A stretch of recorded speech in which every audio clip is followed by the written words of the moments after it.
Gold, trusted gold buyers. మీరు తాకట్టు పెట్టిన బంగారాన్ని విడిపించి ఈ రోజు ఉన్న మార్కెట్ ధరకు కొనబడను.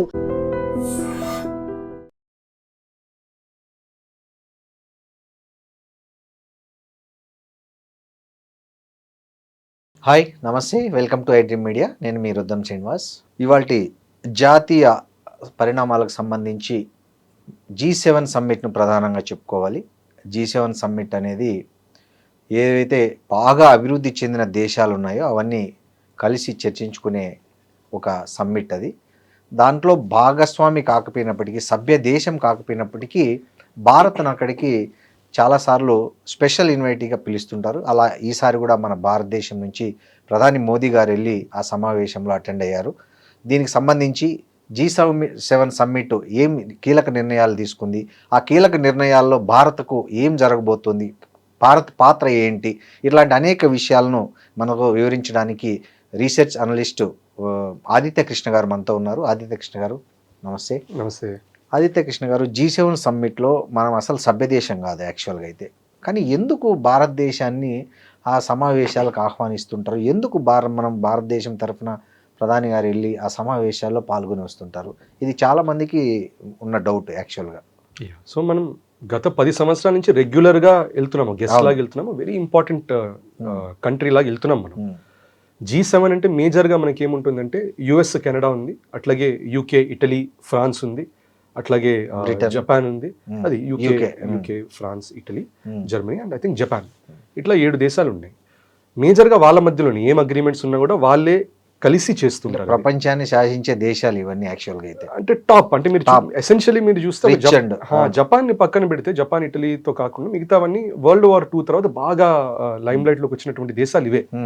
అండ్ చిన్నగా అండ్ జపాన్ ఏంటంటే యుఎస్ కలిపేసుకుంది, అండ్ ఇటలీ కూడా ఒక విధంగా యూరోపియన్ యూనియన్ వీళ్ళతో పాటు కలిసిపోయింది. సో అది ఆ బ్లాక్, అది వెస్ట్ బ్లాక్ లాంటిది. అదే మనం అంటుంటాం కదా, ఇది వెస్ట్ వాళ్ళది అన్నారు, గ్లోబల్ వెస్ట్ అంటాం, వీళ్ళదన్నమాట.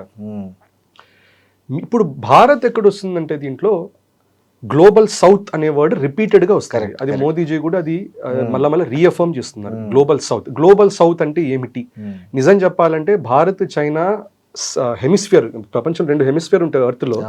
మనం నార్దర్న్ హెమిస్ఫియర్లో వస్తాం, మనం సౌదర్న్ హెమిస్ఫియర్లో లేం మనం, కానీ ఇంకా గ్లోబల్ సౌత్లోనే అంటారు మనం. కరెక్ట్.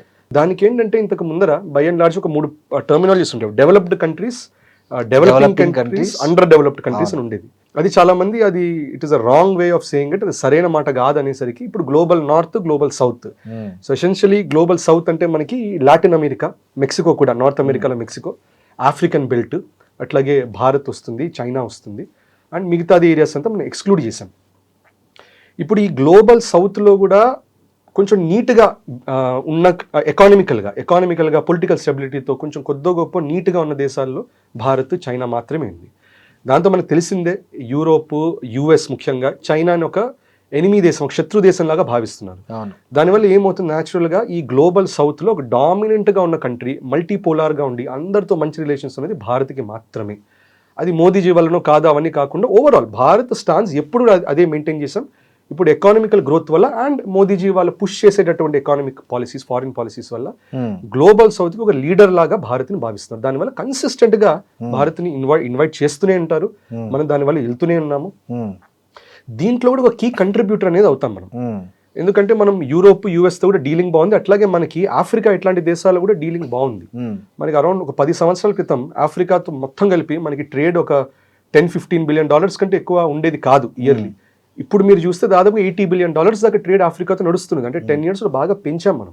ఇంకోటి ఇన్వెస్ట్మెంట్స్ పెంచుతున్నాం, ఇంకోటి మనకున్న ఈ డిజిటల్ ఇన్ఫ్రాస్ట్రక్చర్ ఇవన్నీ తీసుకొని మనం ఈ పబ్లిక్ గా మనం ఈ ఆధార్ అయినా, యూపీఐ అయినా అక్రాస్ ద వరల్డ్ స్ప్రెడ్ అవుతున్నది అది. సో దీనివల్ల Bharat becomes a very very important component.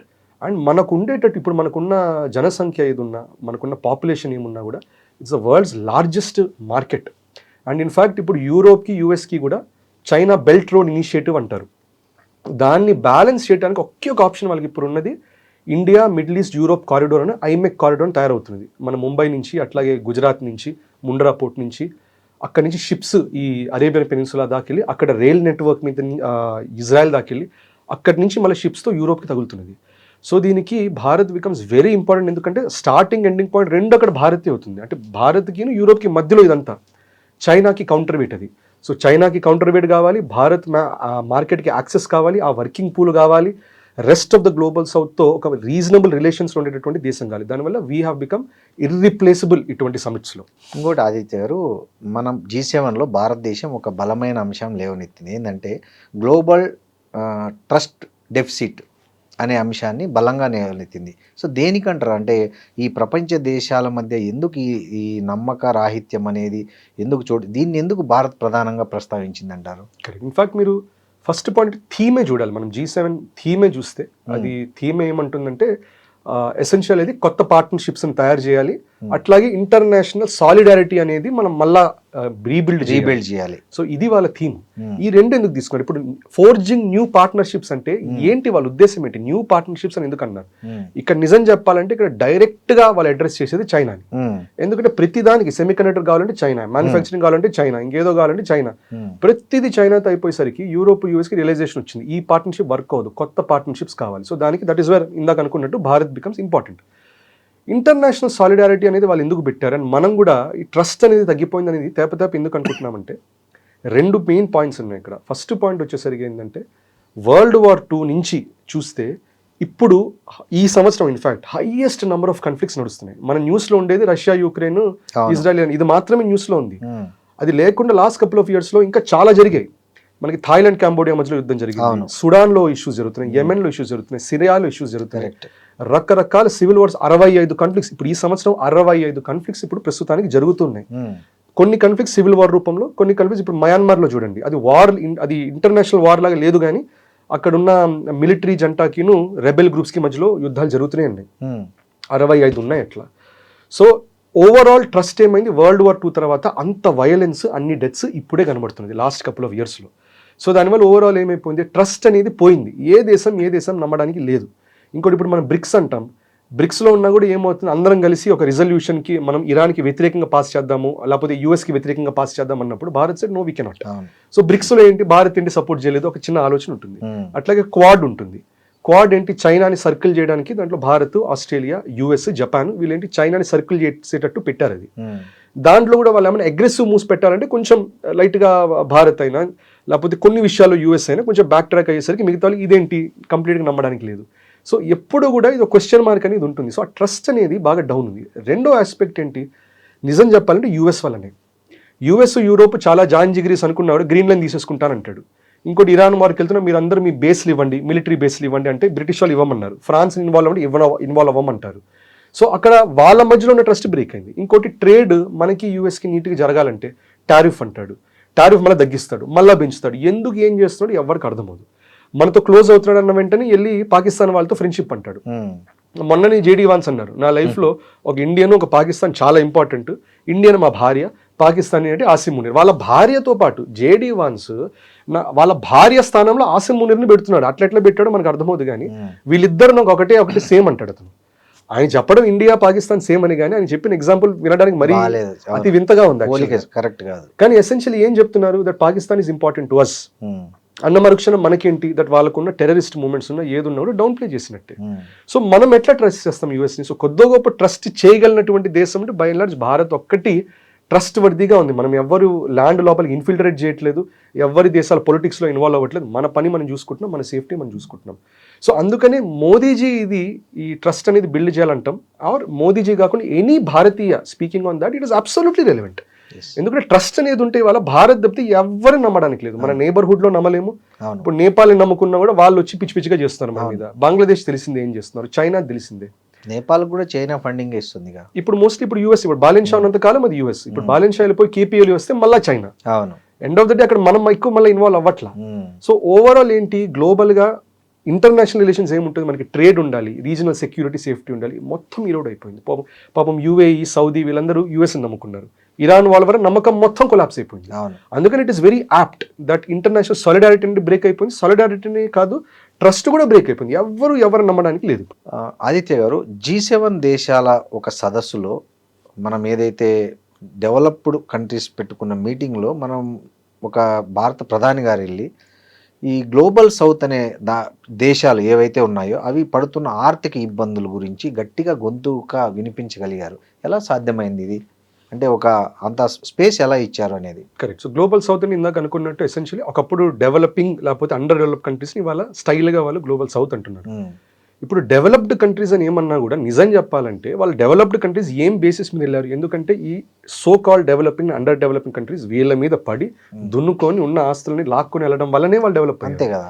So end of the day ఇవాళ మీరు చూస్తే గ్లోబల్ నార్త్ లో ఉండేటటువంటి దేశాలన్నీ కూడా అందరు ఇంపీరియల్ పవర్స్, అందరు colonial powers pre world war time నుంచి. ఓకే. తర్వాత ఇక్కడ గ్లోబల్ సౌత్ లోనే almost everybody has been occupied, everybody has been conquered. వాళ్ళకు ఇప్పుడు మనది కూడా రీసెంట్ గా వచ్చిన న్యూస్ లో కూడా వచ్చాయి. ఎట్లాంటివి వచ్చాయంటే ఇక్కడ బ్రిటన్ కింద సముద్రంలో కొన్ని ఇట్లా వెళ్తుంటారు, స్కాన్ చేస్తుంటే జర్మన్ షిప్స్ కొన్ని అప్పట్లో ఏం చేశాయంటే వరల్డ్ వార్ 2 అప్పుడు యూబోట్స్ అంటారు జర్మన్ వాళ్ళవి, British Royal Navy ships Bharat నుంచి వరల్డ్ వార్ 2 జరుగుతుండగా ఇంకో కొన్నాళ్ళలో యుద్ధం అయిపోతుందనగా literally thousands and thousands of tons of silver and gold అవి రాయల్ నేవీ షిప్స్ లో తీసుకెళ్లి వాళ్ళు యూకే దగ్గరికి వెళ్తే అప్పుడు జర్మనీ అటాక్ చేయడం వల్ల మునిగిపోయి సముద్రం కింద ఉన్నాయి ఇట్లా. రైట్. అవిను ఎన్నెన్నో టన్స్ స్పైసెస్. సో లాస్ట్కి వరల్డ్ వార్ 2 ఎండింగ్ కల్లా ఇప్పుడు మనకు అంటాం వరల్డ్ వార్ 2 తర్వాత మన ఇండిపెండెన్స్ స్ట్రగుల్ వల్ల మనకి వచ్చిందంటాం, కానీ మరి బ్రిటన్ వాళ్ళకి మరి ఎప్పుడో గ్రహించారు మన 2-3 years వెళ్ళిపోవాలని. సో ఉన్న గోల్డ్ సిల్వర్ మొత్తం లాక్కెళ్ళిపోయారు. చాలా మంది సముద్రం కింద ఉంది, బోర్డు చేసి వెళ్ళారు, మొత్తం చేశారు. ఇప్పుడు ఆఫ్రికా గురించి తెలిసింది. ఆఫ్రికాలో ఒక మాట అంటారు, it is basically poor people but rich land. వాళ్ళకి లేనటువంటి గోల్డ్ డిపాజిట్స్ లేవు, డైమండ్స్ మొత్తం అక్కడే దాని మీద నడుస్తుంది. అవును. ఒక సినిమా ఉంటుంది బ్లడ్ డైమండ్ అని, బ్లడ్ డైమండ్ సినిమా కూడా మీరు చూడొచ్చు. అక్కడ డైమండ్స్ అన్ని ఆఫ్రికాలో ఉంటాయి, కంట్రోల్ అంతా యూరోప్ లో ఉంటుంది. వాళ్ళు చేసే వాటి వల్ల ఆఫ్రికన్స్ ఒకరికొకరు చంపుకుంటుంటారు, నరుక్కుంటుంటారు, ఇంపవరిస్ట్ గా పావర్టీలో ఉంటారు. కానీ వచ్చే ప్రతి డైమండ్ యూరోప్ వాడు కొట్టేసుకుంటాడు నీట్గా. రైట్. సో దానివల్ల they are developed. So end of the day without developing nations or global south they cannot be developed. అది వాళ్ళకి తెలుసు, మనకి తెలుసు. మనకి అట్లీస్ట్ ఏంటంటే భారత్కి ఏంటంటే ఎప్పుడు కూడా బ్రిటిష్ వాళ్ళ టైంలో కూడా ఏంటంటే మనకుండే అస్తిత్వం మెయింటైన్ చేసాం, మనకుండేటటువంటి ఒక పొజిషన్ అనేది, స్థాయి అనేది మనం మెయింటైన్ చేసాం. సో ఇప్పుడు కూడా ఆఫ్రికా లాగా మనం అంత డౌన్ఫాల్ అవ్వాలా, అట్లాగే వాళ్ళలాగా అంత గ్రీడ్తో రైజ్ అయినట్టు మనం రైజ్ కూడా అవ్వాలా. ఎక్కడో మధ్యలో ఒక చోట ఉండిపోయాం. సో దానివల్ల న్యాచురల్గా ఏంటంటే they will talk to Bharat, ఎందుకంటే they are growth depends on us. మనం స్పైసులు పంపించకపోయినా ప్రాబ్లమే, మన టెక్నాలజీకి వర్క్ చేయడానికి మనము వర్క్ ఫోర్స్ పంపించకపోయినా ప్రాబ్లమే, మన మీద there is a lot of dependence. So that is why anyway Bharat relevance అనేది ఎప్పుడైనా ఉంటుంది. అట్లాగే ఆఫ్రికన్ లాంటి కంట్రీస్ కూడా ఏంటి, వాళ్ళు యూరోప్ కంటే మనల్ని ఎక్కువ నమ్ముతారు. ఎందుకంటే అప్పట్లో ఎయిడ్స్ పాండమిక్ లాగా అయినప్పుడు మనమే వాళ్ళకి. కరెక్ట్. ఎందుకైంది అది? ఎందుకంటే యూఎస్ లో ఉండే ఫార్మా వాళ్ళు ఏం చేశారంటే లిటరల్ గా అక్కడ I believe 1 week dosage 1 month dosage అది ఆల్మోస్ట్ అది ఐ థింక్ $10,000 ఎంతో పెట్టారు అది. సో మీరు ఒక వారానికి మీరు ఎయిడ్స్ మందు తీసుకుంటే $10,000 అన్నారు. ఆఫ్రికాలో ఎవరు అఫోర్డ్ చేస్తాడు? ఎవరు చేయలేడు పాపం. అదే టైంలో మన వాళ్ళు పాపం జెనరిక్ బ్రాండ్ వాళ్ళు చాలా ఇవన్నీ తయారు చేసి లో కాస్ట్ లో ఇచ్చేసాం వాళ్ళకి. The amount of good will ఈ సౌత్ ఆఫ్రికాలో, నైజీరియాలో ఇక్కడంతా ఎంత గుడ్ విల్ పెరిగిందంటే భారత్కి. యూఎస్ చాలా కోపం వచ్చింది, చాలా ఫార్మా వాళ్ళు సూ చేయడానికి ట్రై చేశారు మనం, బట్ సంహవ్ మనం అక్కడ సంహవ్ వి విత్స్టూడ్ ఇట్. సో మనకేంది ఆఫ్రికాకు కూడా మనం చాలా మటుకు ఎయిడ్ ఇస్తున్నాం. అండ్ ఎయిడ్ అంటున్నాం కాబట్టి మోదీజీ చెప్పినటువంటి స్పీచ్లో ఈసారి G7లో ఆయన ఏమన్నారంటే, ఇక మీదట గ్లోబల్ నార్త్ గ్లోబల్ సౌత్కి మీరు ఎయిడ్ అనేది ఇవ్వడం కాదు, మీరు ఎయిడ్ కాదు ఇవ్వాల్సింది, మీరు చేయాల్సింది టెక్నాలజీ ట్రాన్స్ఫర్ చేయండి, పార్ట్నర్షిప్లు చేయండి, జెన్యున్గా చేయండి. మీరు జెన్యున్గా చేసి వాళ్ళని లిఫ్ట్ చేయడానికి ట్రై చేయండి. ఇంకా ఎయిడ్ అనేది తగ్గిద్దాం, ఇంకా అంటే తగ్గించడం ఆపేయడం కాదు. అవును. So make it more meaningful. ఇప్పుడు అది కూడా ఒక మోడల్ ఏంటి యూరోప్ ది, చేపను వండబెట్టడం కాదు, చేపను పట్టడం నేర్పియాలని. కరెక్ట్. ఇప్పుడు వాళ్ళ నుంచి డైమండ్స్ అని మింగేసి, గోల్డ్ అని మింగేసి, అయ్యో మీ దగ్గర ఏం లేదు కదా, ఇదిగో ఒక బ్రెడ్ ముక్క తిను, ఇదిగో ఒక స్కూల్ బ్యాగ్ ఇది తీసుకో, అట్లా చేసే బదులు ఆ డైమండ్ ఎట్లా వాడుకోవాలి చెప్పండి, వాడికి గోల్డ్ ఎట్లా వాడుకోవాలి చెప్పండి వాడిని. ఇది మోదీజీ చెప్పిన పాయింట్స్లో I feel this is a very very important point. ఇది అక్కడే కదా, ఎక్కడైనా మన దేశంలో కూడా అదే చూస్తాము మనం. ఎక్కడైనా అన్ఫార్చునేట్లీ ఎక్కడైనా మైనింగ్ జరుగుతుంటే మీరు బయట బోండ్ అని చెప్పి మనం తీసుకుంటాము, తర్వాత ఏదో ఒక ఎయిడ్ అని చెప్పి ఏదో పడేస్తాము. బట్ నిజం చెప్పాలంటే they should also be involve కదా, వాళ్ళ భూమి కదా, వాళ్ళ తరాలు, వాళ్ళ సంపద అది. I understand. దానికి మీకు అప్పుడప్పుడు ఇంప్రూవ్మెంట్, గ్రోత్, డెవలప్మెంట్ చేసేటప్పుడు అన్ఫార్చునేట్గా ఇట్లాంటివి జరుగుతాయి. కానీ కొన్ని చోట్ల ఇట్లాంటివి ఉంటాయి. దట్ ఎయిడ్ ప్రతిసారి ఎయిడ్ ఏదో ఇచ్చాం కదా అనడం కాదు, we have to improve them. ఎట్లా టెక్నాలజీ పార్ట్నర్షిప్స్, అట్లాగే ఒక మ్యూచువల్లీ బెనిఫిషియల్ అగ్రిమెంట్స్తో చేయాలి. అది మోదీజీ చెప్పిన మాట. ఆదిత్య గారు, మనకు అమెరికాకు మధ్య ఈ టారిఫ్ వార్ నడుస్తుంది ఇండైరెక్ట్గా యాక్చువల్గా. సో ఈ మొన్న ట్రంప్ గారిని మోడీ గారు కలిసినప్పుడు G7 వేదికగా ఈ టారిఫ్స్ మీద ఏమన్నా రాజీ మార్గం కుదిరిందా? కుదిరితే ఎలాంటి రాజీ మార్గం కుదిరింది? ఫస్ట్ ఆఫ్ ఆల్ ఇది వార్ అని కూడా అనడానికి లేదు, ఇది 1-sided. ఇది మనం ఏమి వాళ్ళ మీద టారిఫ్స్ పెంచలేదు, న్యూట్రల్గా ఉంటున్నాము. వాళ్ళ వైపు నుంచి దాడుల మీద దాడులు చేస్తున్నారు. టెంపరీగా మొన్న ఇది ఇంటరిమ్ ట్రేడ్ అగ్రిమెంట్ అవి చేసేటప్పుడు ఏవో కొంచెం తగ్గించారు. ఇప్పుడు మళ్ళీ ఫోర్స్డ్ లేబర్ అని చెప్పి మళ్ళీ ఒక 12% ఎంతో పెంచారు.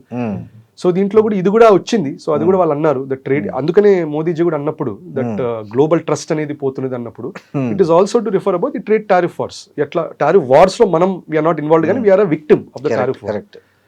టారిఫ్ వార్ యాక్చువల్లీ జరిగేది చైనాకి యూఎస్ మధ్యలో.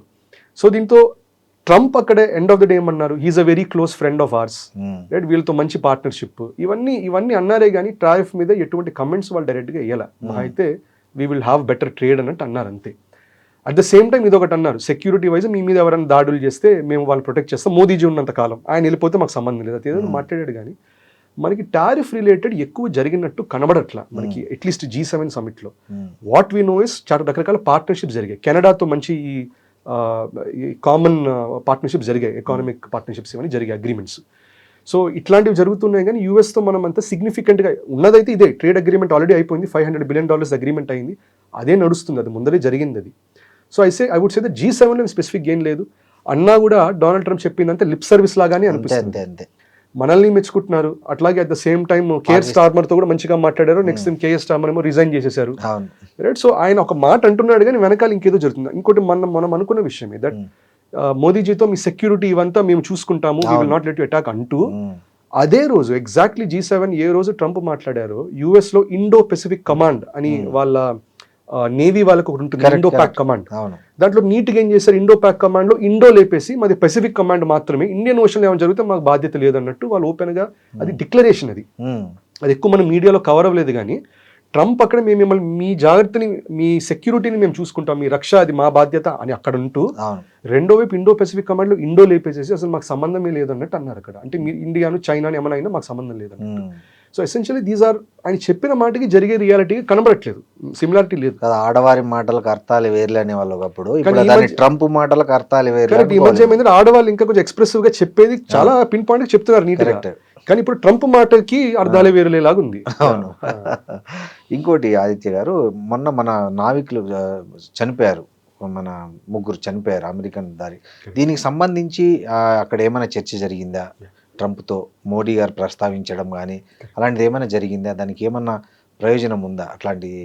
సో డెఫినెట్గా మోదీజీ అయితే అది వాళ్ళ ఆ ఇన్సిడెంట్ గురించి స్పెసిఫిక్గా చెప్పాలి, ఎందుకంటే ఇప్పుడు డొనాల్డ్ ట్రంప్ లాగా మనం ఇన్సల్టింగ్ గా ఉన్నాం కాబట్టి మొహం మీద డైరెక్ట్ గా చెప్పలేదు కానీ ఇండైరెక్ట్ గా అన్నారు దట్ సీ ఫేరర్స్ సెక్యూరిటీ అనేది ఉండాలి.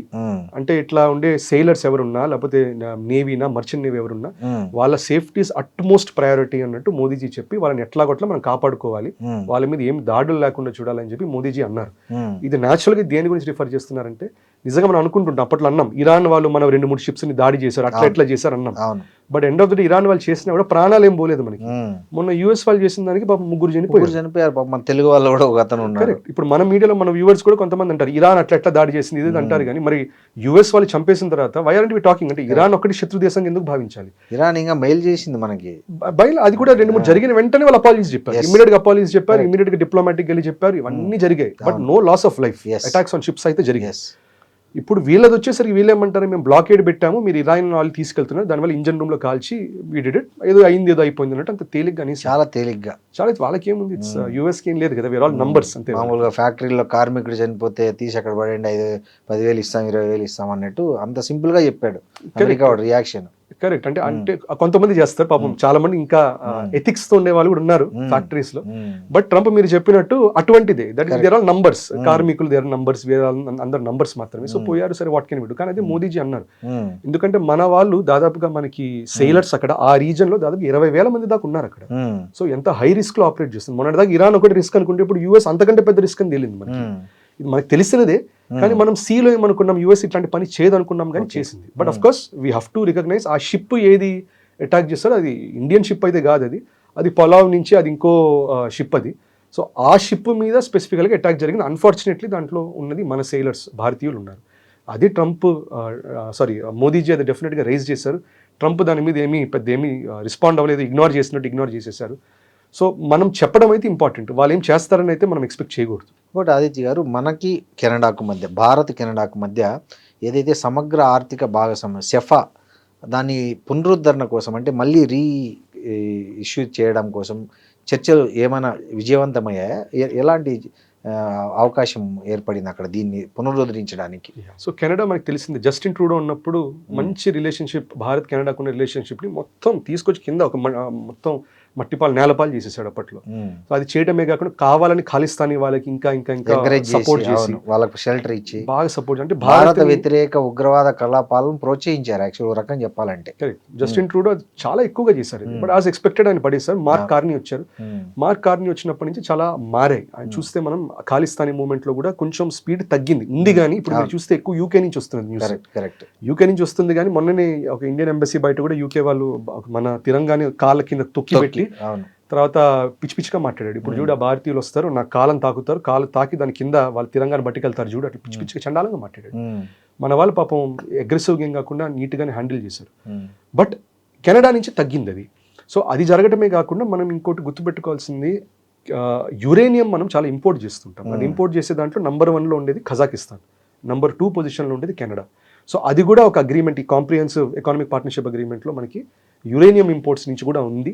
అండ్ ఇన్ఫాక్ట్ దీనికి అప్పట్లో మన్మోహన్ సింగ్ గారు చేసినటువంటి ప్రయత్నాలు, ఆయనతో పాటు ఉండే టీం చేసిన ప్రయత్నాల వల్లనే మనకి న్యూక్లియర్ శాంక్షన్స్ అన్ని కొంచెం రిలీఫ్ రావటం వల్ల ఇప్పుడు ఈ కెనడా నుంచి మనకి వాట్ ఎవర్ యూఆర్ గెట్టింగ్ అది ఇంక్రీజ్ అవబోతుంది. ఇంకోటి అట్లాగే సెక్యూరిటీ రిలేటెడ్ అయింది డిస్కషన్, ట్రేడ్ ఇంకా పెంచమని అయింది. ఇవన్నీ జరుగుతున్నాయి, మంచి స్పీడ్తో జరుగుతున్నాయి.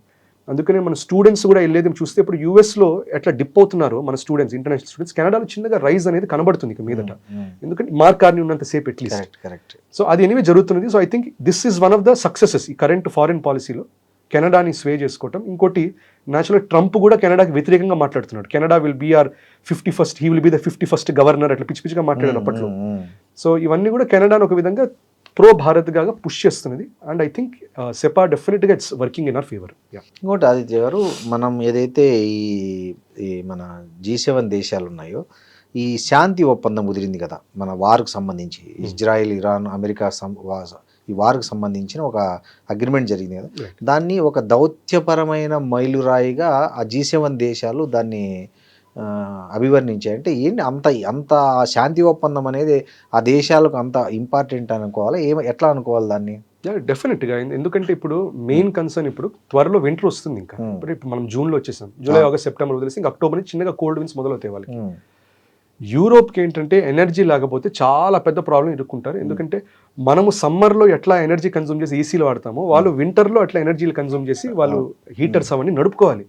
ప్రతి బిల్డింగ్లో ఉండాలి, ప్రతి ఇంట్లో ఉండాలి, లేకపోతే సస్టైనబుల్గా ఉండవు వాళ్ళ సిటీస్. దీనిపైన రష్యా ఆయిల్ వద్దనుకుంటున్నారు. మరి దేని మీద డిపెండ్ అవ్వాలి వాళ్ళు? స్టేట్ ఆఫ్ హార్మూజ్ మీదను, అట్లాగే స్టేట్ ఆఫ్ హార్మూజ్ మీద నుండి లాక్కుంటూ వచ్చి ఇక్కడ సూయస్ కెనాల్ మీదగా తీసుకెళ్లాలి వాళ్ళు. సో అందుకని వాళ్ళకి ఆ కన్సర్న్ అనేది ఉంది. ఇంకోటి, వార్లో చాలా కన్ఫ్యూజన్ నడుస్తుంది. ఏం కన్ఫ్యూజన్ నడుస్తుంది? ట్రంప్ అంటాడు, ఫ్రాన్స్ వాళ్ళని ఏమంటారు, మీ షిప్ను పంపించండి అంటారు, వాళ్ళు మేము పంపించమంటారు, వాళ్ళిద్దరి మధ్యలో ఆర్గ్యుమెంట్.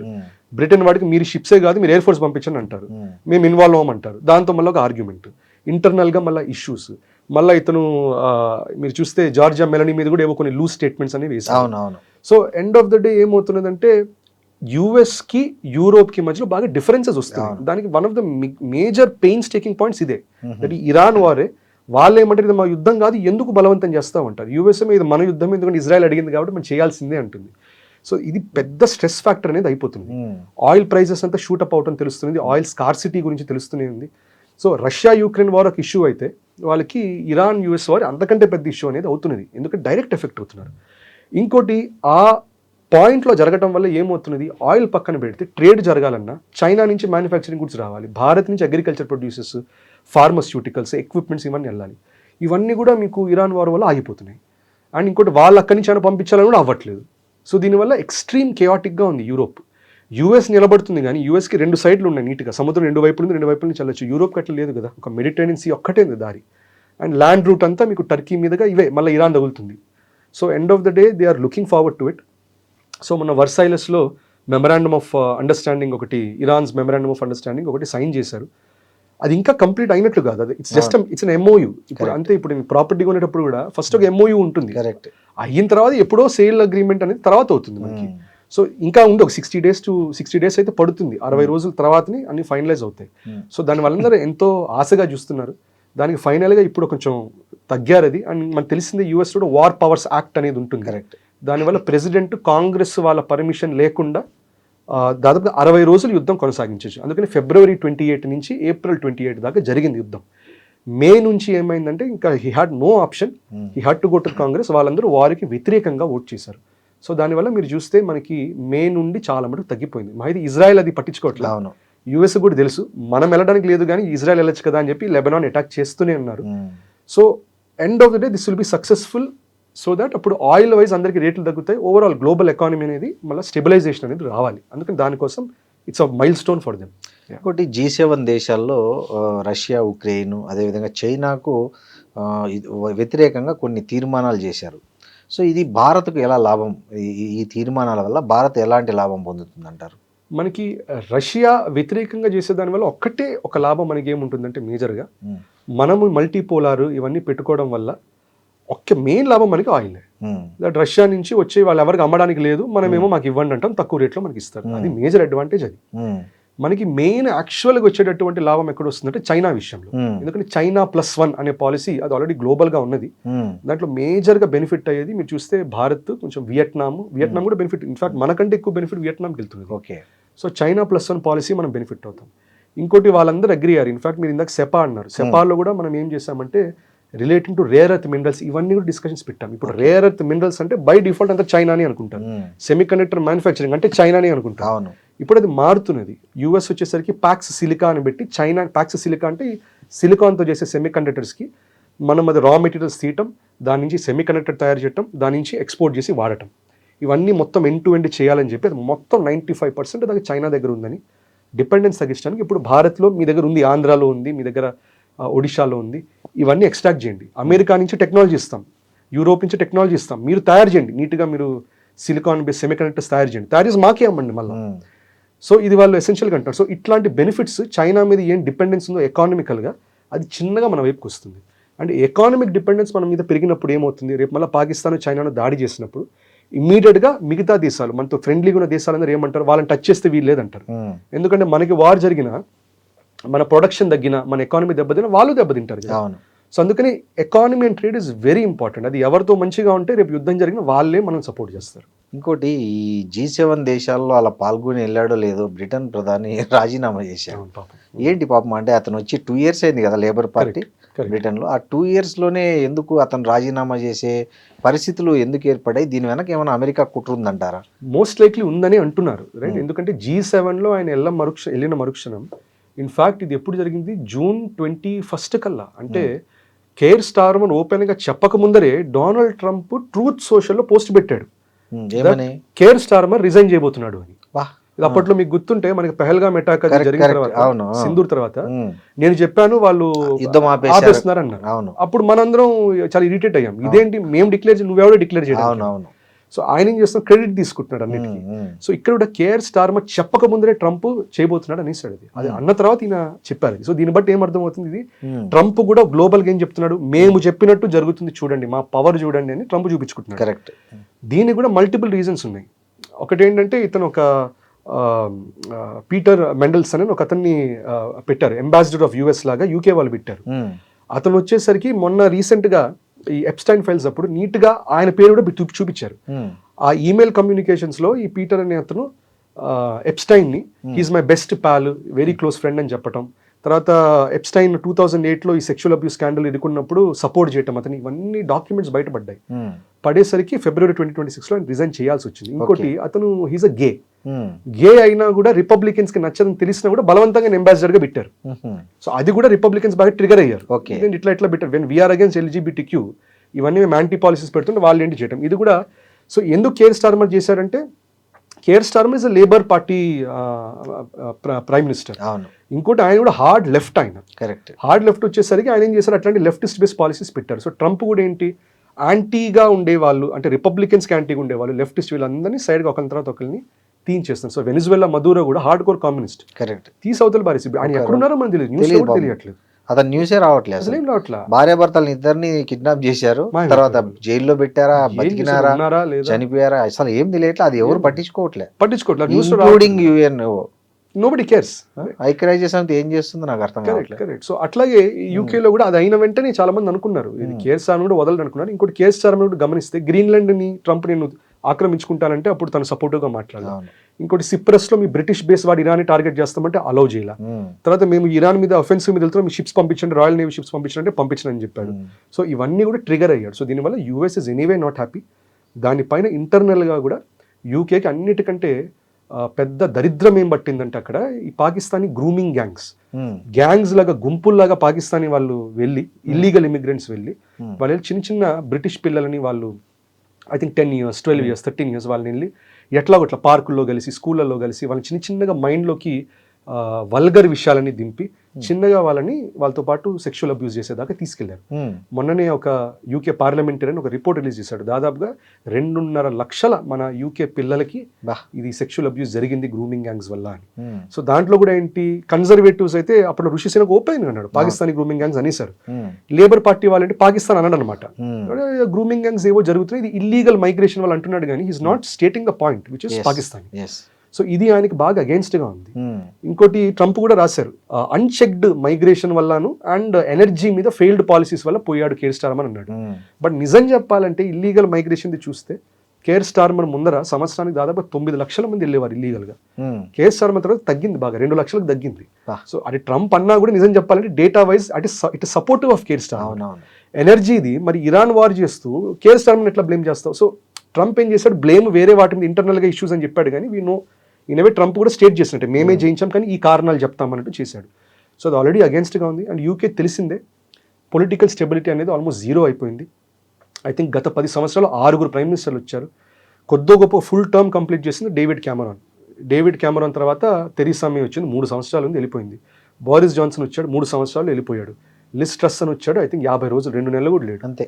రిషి సునక్ 2 సంవత్సరాలు, తర్వాత ఇతను 2 సంవత్సరాలు. సో 6 ప్రైమ్ మినిస్టర్లు, ఇప్పుడు 7వ ప్రైమ్ మినిస్టర్. రిషి సునక్ వచ్చినప్పుడు సంబరపడిపోయాం మనం అంతా, భారతీయ మూలాలు ఉన్న వ్యక్తి, భారత్కి ఏదో అయిపోతుంది అని అనుకున్నాము. But end of the day system లో ఉన్నప్పుడు అంత చేయడానికి లేదు. But what we can says ఆయన కొంచెం హిందూ కల్చర్ని అయితే కొంచెం ప్రమోట్ చేశారు. అక్కడ యాంటీ హిందూ సెంటిమెంట్ ఏముందో అది కొంచెం నీట్గా దీపావళి చేయటం, ఇది చేయటం, అది చేయటం, కొంచెం అక్షరధామ్కి వెళ్ళటం, వీటి వల్ల కొంచెం సింబాలికల్గా దే ఆర్ ప్లెజెంట్ కమ్యూనిటీ అనేటటువంటి నరేటివ్ని అయితే కొంచెం పుష్ చేయగలిగారు చేసినంత వరకు. But British political system is completely finished. అది ఎంతకాలం నిలబడుతుందో తెలియదు. ఏదో ఒక పాయింట్లో వాళ్ళు వచ్చి కింగ్ వచ్చి కంట్రోల్ వాపస్ తీసేసుకుంటున్నాం అన్నా కూడా అనొచ్చు వాళ్ళు అక్కడ.